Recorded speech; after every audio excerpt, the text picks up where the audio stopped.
Ya.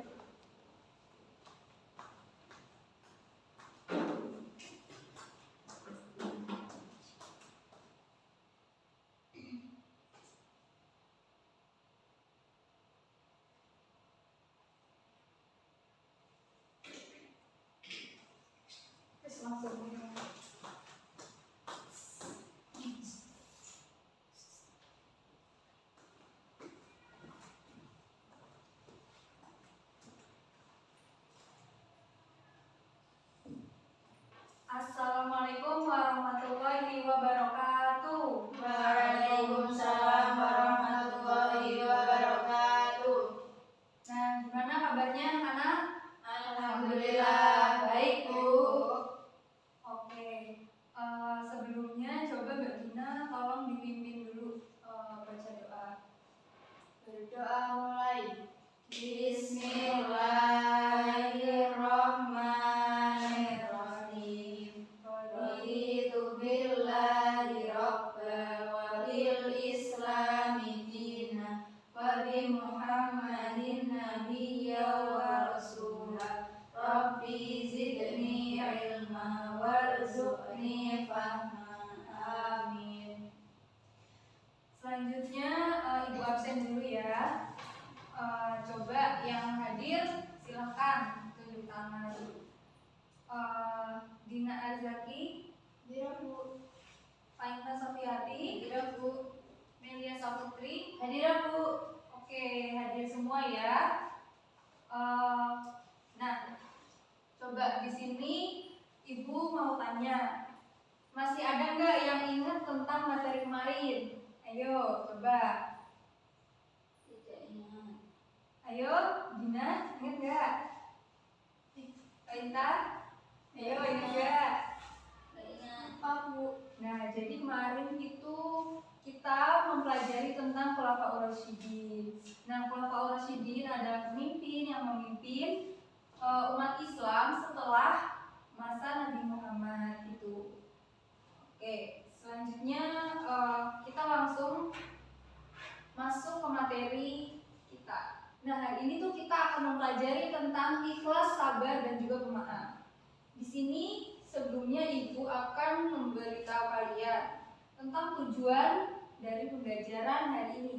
Di sini ada 8. Yang pertama, mengidentifikasi hukum bacaan nun sukun dan tanwin tentang Quran surat An-Nisa ayat 146 dan Quran surat Al-Baqarah ayat 153 serta Quran surat Ali Imran ayat 134.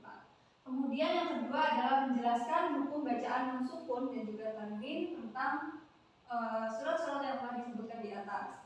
Yang ketiga adalah mendemonstrasikan bacaan, dan yang keempat adalah mendemonstrasikan hafalan dan makna. Jadi nanti kalian harus menghafal ya surat-surat yang telah disebutkan ini. Terus yang kelima adalah menyebutkan arti dan juga makna dari Quran surat tersebut. Yang keenam adalah menjelaskan makna dari Quran surat An-Nisa, Al-Baqarah, dan juga Ali Imran yang telah dan ayat-ayat tertentu. Nah, yang ketujuh adalah menunjukkan contoh perilaku ikhlas, sabar, dan juga pemaaf. Dan yang terakhir adalah menampilkan contoh perilaku ikhlas, sabar, dan pemaaf di kehidupan sehari-hari. Oke, selanjutnya adalah kompetensi dasar yang harus kalian miliki. Yang pertama adalah menghayati Al-Quran sebagai implementasi dari pemahaman rukun Islam. Kemudian yang kedua adalah menghargai perilaku ikhlas, sabar, dan juga pemaaf sebagai implementasi Quran surat An-Nisa ayat 146, kemudian Quran surat Al-Baqarah ayat 153 dan juga Quran surat Ali Imran ayat 134. Dan yang ketiga adalah memahami makna Quran surat An-Nisa ayat 146, Quran surat Al-Baqarah ayat 153, dan yang terakhir adalah Quran surat Ali Imran ayat 134 serta hadis terkait. Dan yang keempat adalah membaca surat-surat yang telah ditentukan, dan yang terakhir adalah menunjukkan hafalan. Setelah itu coba di sini ada nggak sih yang tahu tentang arti ikhlas, sabar, dan juga pemaaf? Ayo coba yang tahu tentang arti Coba tunjuk tangan. Ayo, yang berani. Nanti ibu kasih hadiah. Ayo, Pak Inka. Arti ikhlas itu apa sih? Ikhlas itu menerima apa adanya. Iya benar. Kemudian ada yang tahu nggak nih arti sabar itu apa? Ayo. Menahan amarah. Apa Mbak Melia kenceng? Menahan amarah. Iya benar juga. Udah pinter-pinter. Coba nih yang terakhir adalah pemaaf. Pemaaf itu apa sih? Coba Bina.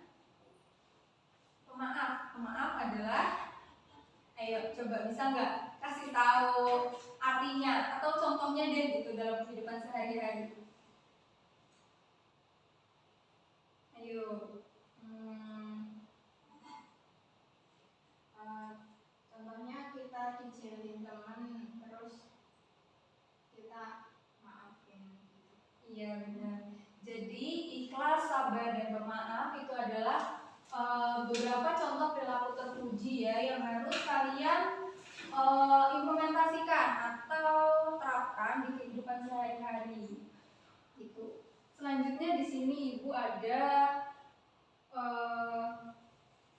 ayat-ayat tentang perilaku ikhlas, sabar dan pemaaf, yaitu seperti yang sudah ibu tadi sampaikan pada tujuan pembelajaran, yaitu pada Quran Surat An-Nisa ayat 146, setelah itu ada Quran Surat Al-Baqarah ayat 153, dan yang terakhir adalah Quran Surat Ali Imran ayat 134. Coba nih dibacain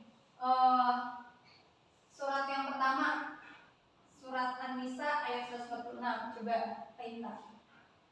Bismillahirrahmanirrahim. Illal ladzina tabu wa aslahu wa'tasamu billahi wa akhlasu dinahum lillahi fa ulaika ma'al mu'minin wa sawfa yu'tillahu lil mu'minina ajran 'azima. Shadaqallahul 'azim. Oke, terima kasih. Kemudian yang kedua, Mbak Dina coba bacain.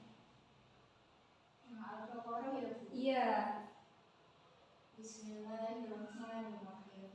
Ya ayyuhalladzina amanu ista'inu bis-sabri was-salah innallaha ma'as-sabirin. Dan yang terakhir coba Mbak Melia bacain surat Ali Imran ayat 134. Coba. A'udzu billahi minasyaitonir rajim. Bismillahirrahmanirrahim. Alladzina yunfiquna fis-sarra'i wad-dharra'i wal kadhiminal ghaidha wal 'afina 'anil nas wallahu yuhibbul muhsinin. Shadaqallahul 'azim. Oke, makasih yang udah ngebacain. Jadi pada ketiga ayat ini dan ketiga surat ini itu dijelaskan nih pada surat An-Nisa ayat 146 itu dijabarkan tentang perilaku ikhlas. Kemudian di surat Al-Baqarah ayat 153 itu dijelaskan tentang perilaku sabar, dan yang terakhir itu pada surat Ali Imran ayat 134 itu membahas tentang apa? Yang terakhir? Ayo apa? Pemaaf. Nah, gitu. Nah, untuk selanjutnya di sini Ibu akan menjelaskan tentang hukum nun mati dan juga tanwin. Nah, apa saja yang menjadi hukum bacaan nun mati dan tanwin ini? Di sini itu ada 4, tapi penjabarannya itu ada 5. Jadi yang pertama adalah izhar, kemudian yang kedua adalah ikhfa, dan yang ketiga adalah idgham, dan yang terakhir adalah ikhlas. Nah, tadi Ibu berbicara kalau penjabarannya itu ada 5. Nah, jadi di sini itu idgham itu terbagi menjadi 2, yaitu idgham biguna dan juga idgham bila guna. Oke, selanjutnya di sini Ibu akan menjelaskan tentang izhar dulu nih. Nah, izhar adalah ketika atau apabila nun sukun atau tanwin bertemu dengan salah satu ke-6 huruf ini. Apa aja ini? Hamzah atau alif, ha, ho, ain, ghain, dan dal. Nah, kalau ada nun sukun kayak gimana? Ayo. Nun sukun atau tanwin. Ini tanwin ya. nun sukun atau tanwin bertemu dengan keenam huruf ini itu dibaca jelas. Tuh. Kemudian yang kedua adalah ikhfa. Ikhfa ini apa sih? Nah, ikhfa adalah apabila nun sukun atau tanwin itu bertemu dengan 15 huruf hijaiyah. Yuk, coba disebutin. Begina apa aja nih huruf ikhfa? Coba sebutin. Ada 15. Ta, sa, Ya, terus dal, zal, za, za, sin, shin, sad, dal, ta, da, fa, qaf, kaf. Nah, ya. Apabila ada nun sukun atau tanwin bertemu dengan 15 huruf ini, itu dibaca samar gitu. Tidak jelas gitu ya, arti samar itu. Dan yang ketiga, ini di sini adalah idgham. Idgham biguna dan juga idgham bila guna. Di sini kalau idgham biguna yang termasuk huruf idgham biguna adalah ini. Ya, nun, mim, dan waw. Sedangkan huruf yang lam sama ro ini termasuk idgham bila guna. Bedanya apa sih? Nah, kalau idgham biguna itu dibacanya itu harus ditekan digunakan gitu, harus ditahan gitu. Sedangkan kalau idgham bila guna itu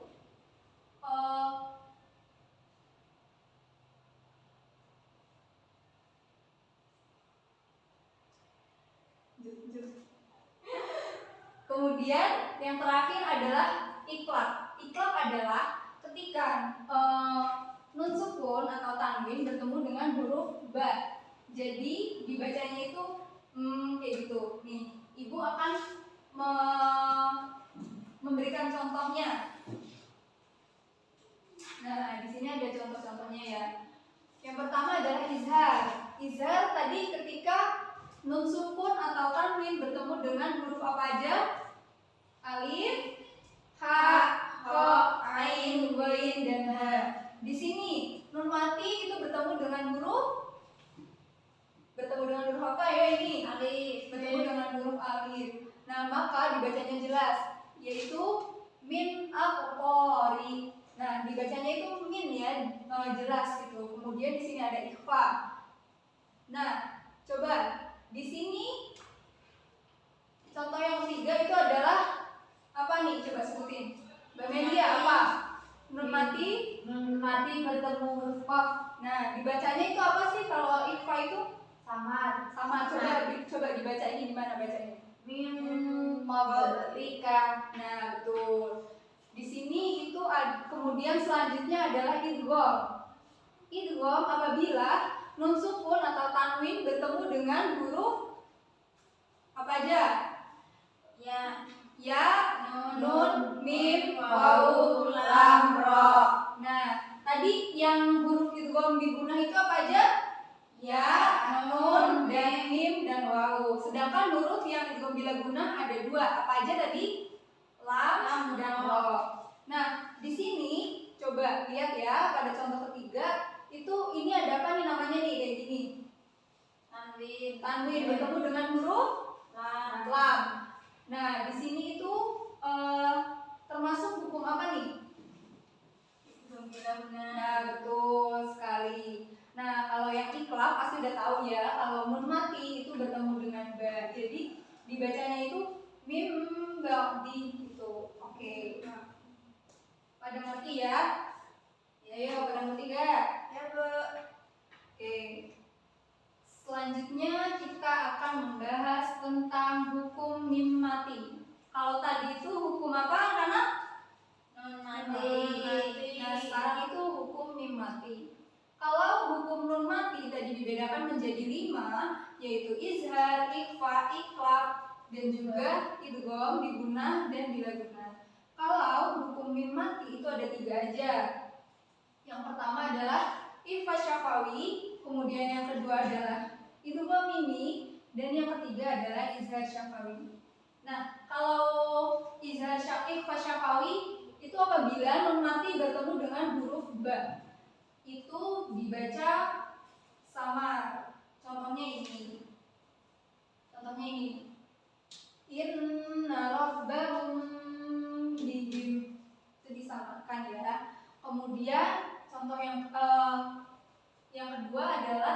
idgham mimi. Idgham mimi ini apabila mim mati atau tanwin bertemu dengan mim juga, itu disebut idgham mimi. Nih contohnya nih. Nah, dan yang terakhir adalah apa nih? Ikhfa syafawi. Apabila mim mati bertemu atau tanwin bertemu dengan 26 huruf hijaiyah ini, maka dibaca dengan jelas ya. Oke. Coba di sini ada nggak nih yang berani nyontohin hukum bacaan mim mati? Coba ayo maju. Saya, Bu. Ya, ayo bener maju. Berani banget nih. Coba ya.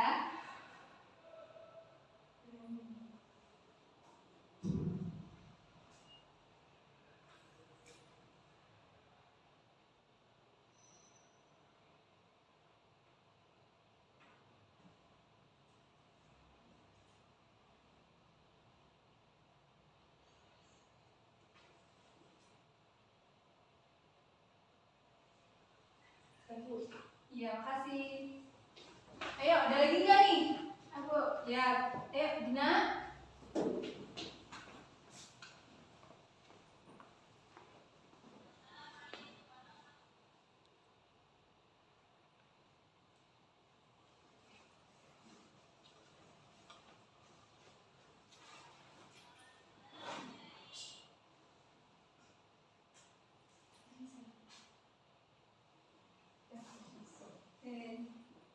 Ya, coba ada lagi nggak nih? Satu lagi, satu kolom lagi. Ayo.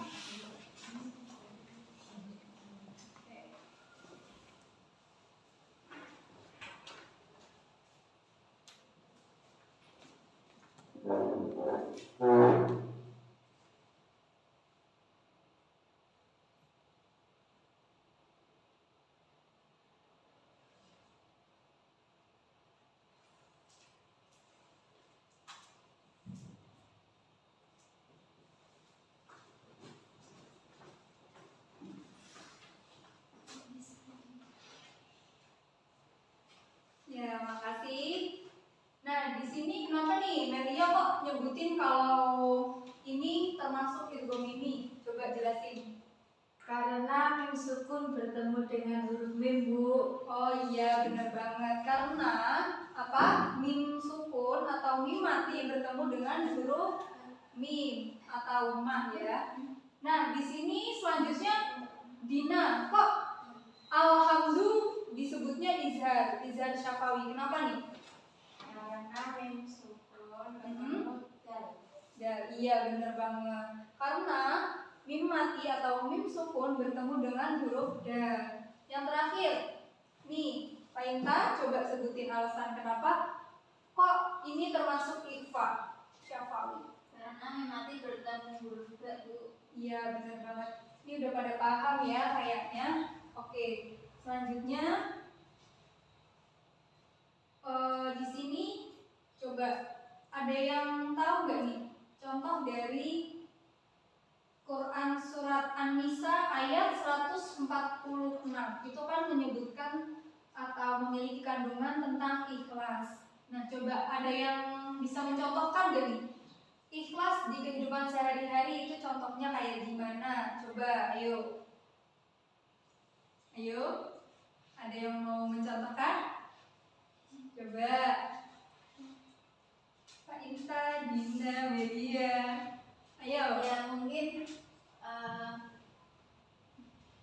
misalnya itu di rumah kan saya punya adik, terus adiknya itu merewelin saya, itu saya harus sabar dan ikhlas menghadapi adik saya itu. Iya benar. Nah, kalau benar ya kata Faima tadi, kalau contoh tersebut itu termasuk ikhlas dan juga sabar. Mungkin kalau ibu boleh membenerin, itu termasuk contoh dari perilaku sabar gitu ya. Nah, di sini ibu akan memberikan beberapa contoh terkait tentang perilaku ikhlas di kehidupan sehari-hari. Yang pertama adalah gemar melakukan atau senang melakukan perbuatan terpuji dan tidak dipamerkan pada orang lain. Contohnya, ketika kita membantu teman kita, itu nggak usah kita ngomong-ngomong ke orang lain, cukup kita sama Allah aja yang tahu. Jadi nggak usah, misal Melia membantu Dina, terus besokannya langsung ngomong ke Faita, kemarin tuh aku membantu Dina tahu kayak gini-gini gitu. Itu nggak usah diomongin gitu ya, cukup dipendem aja gitu. Intinya harus ikhlas. Kemudian yang kedua adalah ikhlas dalam beribadah. Nah, ikhlas dalam beribadah ini maksudnya apa sih? Ikhlas dalam beribadah ini contohnya kita melakukan sholat, puasa, ataupun rukun yang harus atau kewajiban dalam Islam yang harus kita jalani itu semata-mata itu hanya karena Allah, bukan untuk pujian atau ingin mendapatkan imbalan sesuatu gitu. Contohnya jika kalau lagi di misal nih kalau maghrib lagi pada main HP kan biasanya, terus disuruh sholat sama orang tua sama ibu kita, itu harus berlapang dada gitu, harus ikhlas. Terus kita tuh harus langsung ngejalanin sholat gitu, nggak boleh ngegerutu dulu, nggak boleh manyun-manyun dulu, itu nggak boleh. Terus habis itu ada tidak mengharapkan pujian dari orang lain. Nah, kalau kita melakukan perbuatan sesuatu itu sama seperti yang pertama, itu nggak boleh mengharapkan pujian gitu dari orang lain. Dan yang keempat adalah selalu berhati-hati dalam bertindak atau bersikap. Terus yang kelima adalah tidak pernah membedakan antara amal besar dan juga amal kecil. Dan yang terakhir adalah tidak menghitung apalagi mungkin kebaikan yang pernah diberikan kepada orang lain. Ini contohnya sama ya kayak yang tadi aku contohkan, kalau menolong orang itu nggak boleh dikasih tahu ke orang lain, kita tuh harus ikhlas gitu. Kemudian ada contoh dari penerapan Quran surat Al-Baqarah ayat 153. Itu tadi tentang apa ya? Ada yang ingat nggak? Al-Baqarah ayat 153. Tadi judulnya ikhlas, sabar, dan juga pemaaf. Jadi di Al-Baqarah ini kita membahas tentang sabar. Nah, di sini adalah sabar di sini itu ada 3 cakupan luasnya. Yang pertama adalah sabar dalam menjalankan perintah Allah, kemudian adalah sabar menjauhi maksiat dan juga larangan Allah, dan yang terakhir adalah sabar dalam menerima dan menghadapi musibah. Nanti penjelasannya atau rinciannya bisa kalian baca-baca lagi ya. Oke, yang terakhir dalam Quran surat ini adalah Quran surat Ali Imran ayat 134. Di sini itu ibu kasih contoh 3. Yang pertama adalah memberikan maaf dan ikhlas kepada orang yang meminta maaf. Jadi misal ada teman kita yang berbuat salah sama kita, terus teman kita itu meminta maaf nih. Kita tuh harus memaafkan. Kita nggak boleh dendam dan nggak boleh sakit hati, nggak boleh dengki gitu. Kita harus memaafkan dengan lapang dada. Terus kemudian adalah meminta maaf atas kesalahan yang diperbuat. Dan yang terakhir adalah tidak memendam rasa benci dan perasaan dendam kepada orang lain. Nah, dari pembelajaran kali ini, coba ada nggak nih yang bisa menyimpulkan singkat-singkat aja? Coba ada nggak yang bisa menyimpulkan? Ayo Dina, coba bisa nggak kesimpulan dari pembelajaran kali ini?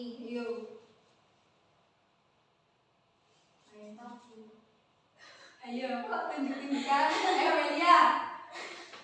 Kesimpulannya dari pelajaran hari ini tuh Bu, kita itu harus bisa sabar ketika mendapat musibah misalnya, terus ikhlas apapun yang diberikan kepada kita, kita tuh harus ikhlas. Terus kita itu juga harus belajar menjadi orang yang pemaaf, gak boleh dendam, gak boleh marah, gak boleh emosi. Ya Bu?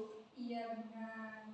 Jadi kesimpulannya pada pembelajaran hari ini, kita itu harus menerapkan perilaku ikhlas, sabar, dan pemaaf pada kehidupan sehari-hari. Nah, kalian kalau di kehidupan sehari-hari harus ini ya, harus menerapkan atau mengimplementasikan perilaku tersebut. Nah, nanti Ibu kasih PR atau tugas halaman 132 di buku cetak ya. Coba dilihat. Itu kan ada pilihan ganda sama esai. Nanti itu dikerjain. Terus besok dikumpulin di meja Ibu, ya. Terus ingat, minggu depan itu kita udah UAS. Kalian harus baca-baca lagi tentang materi ini sama materi-materi sebelumnya, harus diulang ya. Biar nanti hasil akhir dari UASnya itu bagus dan memuaskan. Jadi itu kalian bisa ada rasa seneng gitu. Terus orang tua juga pasti kan seneng kan kalau kalian dapat nilai yang bagus. Dan ingat, kalau ngerjain UAS itu harus sendiri-sendiri, nggak boleh bekerja sama. Jadi tetap semangat ya, nggak boleh males-males. Oke, itu aja dari Ibu. Sebelum ditutup pembelajaran kali ini, coba ketua kelas Medina bisa dipimpin doanya. Yuk. Berdoa mulai. Bismillahirrahmanirrahim.